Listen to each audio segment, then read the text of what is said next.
Vamos imediatamente já para a guerra do Oriente Médio.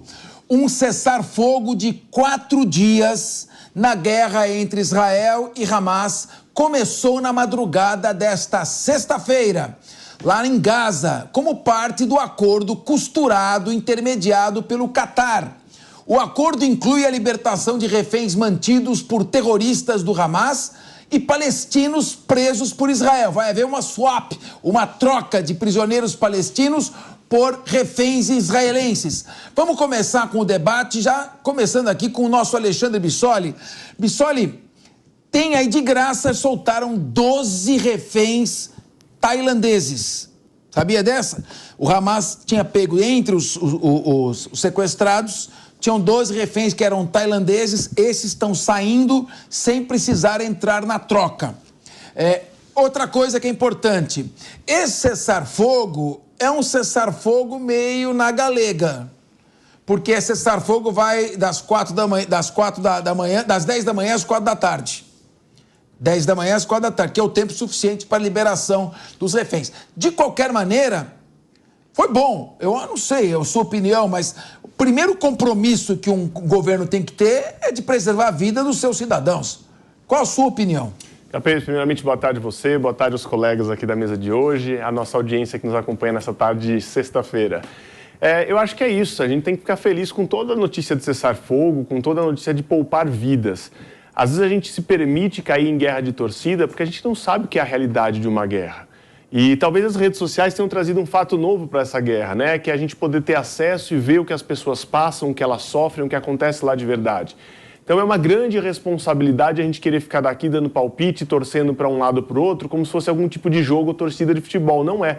Então numa guerra, quando você salva vidas, numa guerra, quando você cessa fogo, é o que se busca. A questão da vingança, de retaliação, disso, daquilo, quem está certo ou quem está errado, tem uma série de mecanismos de controle internacional que pode ajudar a fazer e os envolvidos todos pagarem por isso. O que a gente não pode é ficar caindo num discurso fácil de agora vai lá e joga bomba desse lado, não, agora vai e joga bomba daquele. Então não é fácil. Agora, o que a gente percebe é que o primeiro-ministro de Israel, Netanyahu, ele não está numa situação fácil. Por quê? Ele sabe que a popularidade dele caiu muito com tudo isso que vem acontecendo. A quantidade de vidas que já foram tiradas na Palestina passou do razoável do ponto de vista de uma retaliação ou de uma tentativa de resgatar reféns e comece para algo que pode ser representado na corte internacional em relação a esse assunto, aos exageros e excessos de guerra. E, ao mesmo tempo, do ponto de vista doméstico, você tem as pessoas protestando cada vez mais por focar em recuperar esses reféns. Agora, a pergunta que se faz é, será que Netanyahu quer tanto assim focar na recuperação desses reféns ou tem medo da hora que isso acontecer ele cair do governo? E essa pergunta eu fiz aqui e muita gente criticou. Será que Netanyahu está agindo com a cabeça de um estadista que quer resolver a guerra, trazer a paz e a segurança dos seus cidadãos e recuperar os reféns que estão lá? Ou ele está preocupado em se manter no poder, porque foi isso que ele fez, fazendo uma aliança nada adequada para chegar onde chegou no poder nessa última eleição, e parece que ele busca muito mais a manutenção do seu cargo do que a efetiva busca da paz nesse conflito que a gente vê. Isso eu acho uma pena e a gente tem que parar de ver como guerra de torcida e olhar isso com responsabilidade. Mônica Rosenberg, eu estava vendo uma entrevista, na verdade era um debate, o Judge Andrew Napolitano perguntando para o coronel Douglas McGregor. E o juiz Andrew Napolitano perguntou exatamente isso que afirmou agora o Alexandre Bissoli. Ou seja, o Netanyahu quer prolongar ao máximo esse conflito porque ele está condenado por corrupção e assim que terminar a guerra, ele deve cair e ser preso. O Douglas McGregor falou o seguinte, olha, eu acredito que ele esteja agindo isso, em primeiro lugar, porque ele é um patriota, ele quer defender o seu povo. E, evidentemente, ele sentiu, inclusive, uma certa autopenitência por uma falha clamorosa no sistema de proteção de Israel. Mas também, acessoriamente, claro que ele se beneficia dessa situação. Como você vê a postura do Netanyahu de ter aceitado o cessar-fogo? Você acha que houve uma pressão das famílias dos sequestrados ou foi mesmo uma estratégia que o governo estava já no seu planejamento? Mônica Rosenberg. Boa tarde, Capês. Boa tarde você que está acompanhando a Jovem Pan Rádio e TV. Claramente e certamente, inclusive, houve participação em audiências, as famílias fizeram muita pressão, então a pressão das famílias foi real. O Netanyahu já estava, o povo estava nas ruas antes do ataque, o povo de Israel estava nas ruas, o governo estava sendo questionado. Então, ele... E piorou, né? Depois da invasão, que claramente foi uma falha de segurança do governo de Israel, piorou a cobrança em cima dele. Mas ele tem razão de aceitar esse cessar-fogo, ele não tinha outra opção. Foi difícil negociar, teve partidos em Israel que foram contra, foi trabalhoso essa costura, mas ele precisava, não dava mais. A guerra de narrativa nós estávamos perdendo, a pressão internacional era muito grande e ele precisava salvar essas vidas. Agora, o que a gente precisa lembrar aqui é, nós estamos trocando inocentes, civis, crianças e mulheres e idosos que foram tirados das suas casas no dia 7 de outubro em troca de prisioneiros, muitos condenados em Israel, na taxa de 3-1. Então você pega um inocente civil que foi tirado da sua casa e em troca você entrega 3. Muito importante lembrar o que é essa troca que está acontecendo. Agora, vai ser ótimo, nós vamos ter esses dias de pausa e depois vai ter uma cláusula, que já foi colocada certamente com uma boa intenção, de que a cada novo grupo de 10 civis entregues, mais um dia de cessar-fogo. Eu sou uma pessoa otimista, eu acredito que esse cessar-fogo é o primeiro passo para chegarmos em um acordo de paz. Bom, pessoal, um momento, porque nesse instante, nosso correspondente internacional, especialista em relações internacionais e geopolítica, Luca Bassani, chega ao vivo aqui no Linha de Frente. Não vou na do TP, boa noite, Luca Bassani. Afinal de contas, são 18 horas e 14 minutos aí em Munique. Quantos reféns já foram soltos pelo Hamas hoje e onde essas vítimas estão agora, Luca? Boa tarde a você, Capês, aos nossos debatedores, aqui neve em Munique e desejo a todos uma ótima sexta-feira. Hoje foi um primeiro momento muito positivo se nós compararmos com todas as notícias que nós temos trazido aqui diariamente no Linha de Frente desde o início desta guerra no 7 de outubro. Até agora foram 24 reféns liberados pelo Hamas, dos quais 13 são cidadãos israelenses, possivelmente também cidadãos com dupla nacionalidade, podendo ser também cidadãos europeus, americanos ou de qualquer outro país, 10 cidadãos tailandeses e mais um cidadão filipino. Portanto, foram 24. O que estava acordado é que iam sair 13, portanto, esses outros 11 foram praticamente uma liberação fora do acordo, porque são cidadãos que foram pegos simplesmente por estarem no lugar errado, na hora errada, por se tratarem de trabalhadores rurais, os tailandeses, outros cidadãos do Sudeste Asiático, como do Camboja, também vivem no sul de Israel e foram levados sem nenhuma razão. Portanto, o Hamas faz esse gesto de também liberá-los e eles seguiram pela fronteira de Rafah, a fronteira entre a faixa de Gaza e o Egito. Num primeiro momento haverá um atendimento médico inicial e depois eles seguirão a Israel. Uma vez que eles estejam também sob a custódia de Israel, e algo que já foi confirmado, os ônibus das penitenciárias na região de Haifa, em Israel, seguirão para os territórios palestinos da Cisjordânia, na cidade de Ramallah, também a sede da Autoridade Palestina, onde fica a sede do Fatah. Esses prisioneiros, em sua maioria também civis, mulheres e menores de idade, numa proporção de 3-1. Portanto, dos 13 reféns oficialmente libertos pelo Hamas hoje, nós teremos 39 prisioneiros palestinos livres das prisões israelenses.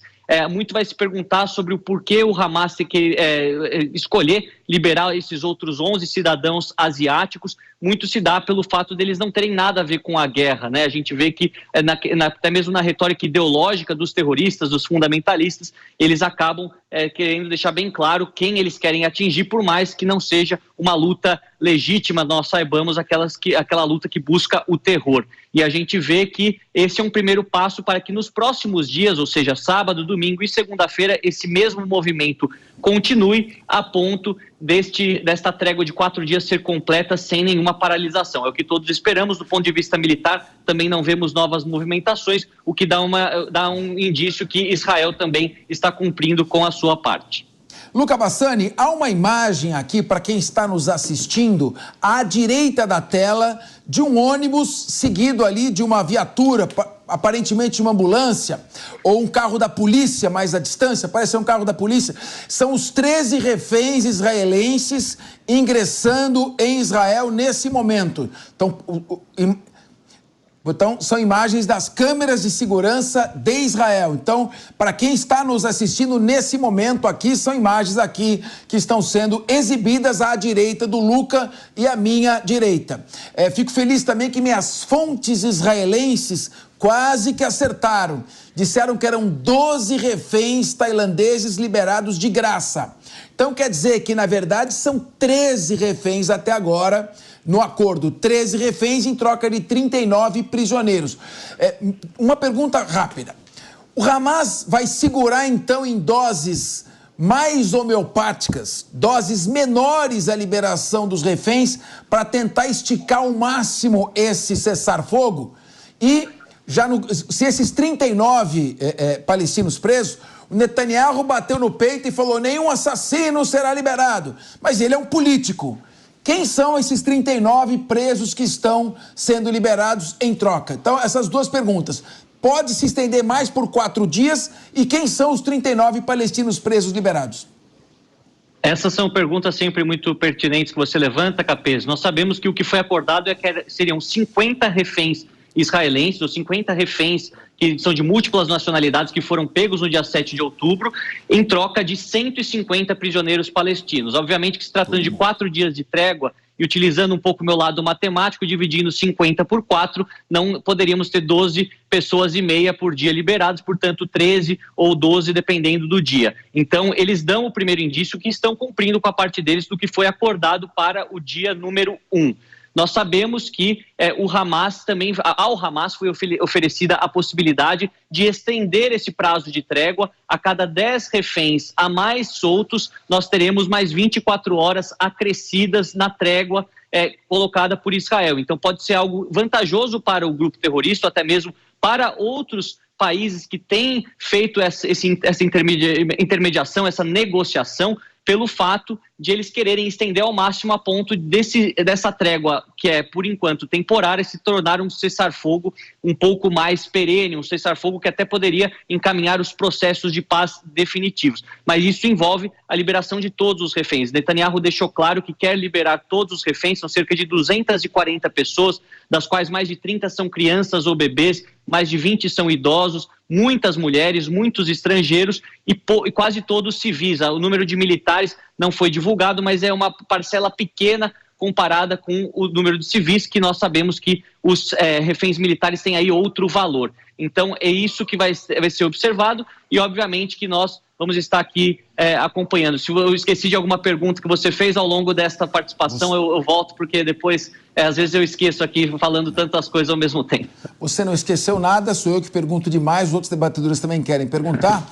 Esses 13 reféns, já se sabe, pelo menos o perfil, são 13 mulheres, 13 bebês, 13 crianças, 13 idosos ou 13 adultos masculinos? Olha, Capês, a gente sabe que primeiramente o Hamas entrega os reféns à Crescente Vermelha, que é a respectiva Cruz Vermelha nos países islâmicos, e depois eles seguiram para o Egito. Essa informação das nacionalidades, ela foi emitida pelo Catar, pelo Ministério do Exterior do Catar, que fez as negociações, então não há nenhuma informação confirmada pelos israelenses, mas por vir de uma fonte fidedigna que participou do processo de negociação, nós podemos divulgar aqui 13 reféns israelenses, 10 reféns tailandeses e um refém filipino, filipino no caso, né? Então são 24 no total, sendo que esses 11 foram fora do acordo, vieram aí como um gesto de piedade, se assim podemos colocar neste momento.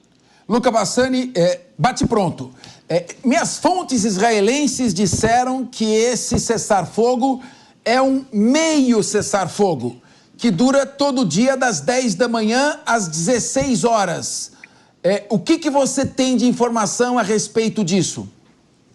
Olha, Capês, a gente viu que as hostilidades paralisaram oficialmente hoje na faixa de Gaza às 7 da manhã, horário de Israel, às 2 da manhã, horário de Brasília. Portanto, a gente vê que está já mais ou menos perto desse período que você colocou, deste intervalo que você colocou. E a gente vai conseguir observar se vai ser mesmo esse padrão ao longo dos próximos dias, esperando sempre que ambas as partes cumpram com o seu acordo, não só para ajudar os civis palestinos que estão recebendo mais ajuda, mas também para que o maior número de reféns sejam liberados neste período.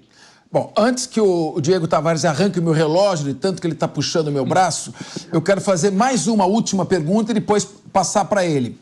Nós entrevistamos um porta-voz do exército israelense, que você, inclusive, participou dessa entrevista. Você viu quando ele disse que Israel já havia tomado praticamente toda a região norte, que o Hamas estava aniquilado.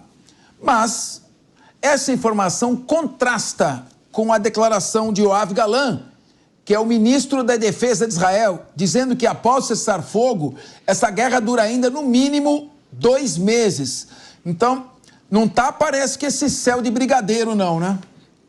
Não, essa é uma declaração importante. O ministro da Defesa de Israel, Yoav Galan, que tem também comandado todas as operações, com grande parte dos maiores generais israelenses em Gaza, em loco, fazendo todas essas operações, a gente vê que ele fala em 2 meses. Muitos acreditam que isso não seja o período necessário para eliminar todo o Hamas ou simplesmente fazer com que o Hamas não tenha mais o controle político-administrativo da região, mas sim para saber como lidar com o aparato militar deixado pelo Hamas. Essa estrutura de túneis de 500 quilômetros, alguns deles de 10 até 20 metros de profundidade, tudo isso precisará ser devidamente destruído ou reutilizado com outros fins, e isso demora um certo tempo até antes de qualquer força internacional, qualquer coalizão de países árabes administrarem a faixa de Gaza de acordo com o que foi indicado pelos Estados Unidos, que rejeitam qualquer tipo de anexação israelense naquele território. Diego Tavares, sua pergunta para o correspondente internacional Luca Bassani. Boa noite, Luca. Um prazer falar com você, meu amigo. Luca, você disse que foram liberados 24 reféns e que desses 24, 11 seriam reféns extras. Nós sabemos que o acordo, como você disse, envolve a concessão de um dia a mais de cessar-fogo a cada 10 reféns a mais liberados. Esses 11 reféns, eles seriam reféns para garantir um 5º dia após os 4 do acordo inicial ou estão no grupo que já fazia parte do primeiro combinado? E a minha segunda pergunta tem a ver com o meio cessar-fogo que o professor Capeza aqui citou, porque nós sabemos que não temos só o Hamas como interlocutor dessa guerra, nós temos também ao norte os ataques feitos pelo Hezbollah, que inclusive tem radicalizado cada vez mais o seu discurso contra Israel. Disseram há alguns dias que pavimentariam o chão do território israelense com os crânios dos cidadãos israelenses, disseram que o futuro não seria como eles estavam esperando, enfim, estão com um discurso cada vez mais radical e mais belicoso no contexto desse conflito. Como que está essa situação em relação ao Hezbollah no cessar-fogo e a respeito desses reféns extras que foram liberados hoje? Olha, Diego, sempre um prazer também reencontrá-lo aqui. Falando sobre a questão dos reféns, é uma ótima pergunta que você coloca, porque pode ser que no final dos 4 dias eles utilizem como argumento, liberamos 11 a mais, então aumentem as 24 horas, ou que Israel não estaria cumprindo com a palavra. Mas eu acredito que do ponto de vista estratégico faria mais sentido liberar esses 10 ou 11 a mais no último dia, para deixar claro que as intenções dessa liberação seriam para aumentar o prazo da trégua, aumentar um dia de trégua. Nós sabemos que tem a ver com a nacionalidade desses cidadãos, que em sua maioria, em todos no caso, 10 cidadãos tailandeses, um filipino, todos asiáticos, nenhum israelense, nenhum aparentemente judeu, então não tem a ver com a causa do Hamas, com as questões que envolvem a própria carta do grupo terrorista que quer a erradicação de todo o Estado de Israel e de todos os judeus. No que diz respeito também às questões da mediação, daquilo que a gente vê como que poderá ser administrado esse território posteriormente, é uma questão muito complexa quando a gente analisa a instabilidade política dentro de Israel neste momento. A gente vê que esta meia trégua, essa trégua pela metade, ela acaba servindo também para que o exército de Israel se reorganize. Eu acredito que muitos falam sobre o ponto de vista tático-militar vantajoso que representa essa trégua para o Hamas, que realmente é uma vantagem, mas também representa para o exército de Israel, que está guerreando há quase 50 dias de maneira ininterrupta, que está também sofrendo essa fadiga da guerra. Viver uma guerra não é fácil, por mais que você seja o lado que está vencendo, você também precisa de uma pausa, né? Eu acredito que a sua segunda pergunta me falhou na memória, agora se você puder repetir rapidinho, eu te respondo também, porque às vezes eu sempre me perco aqui nas informações.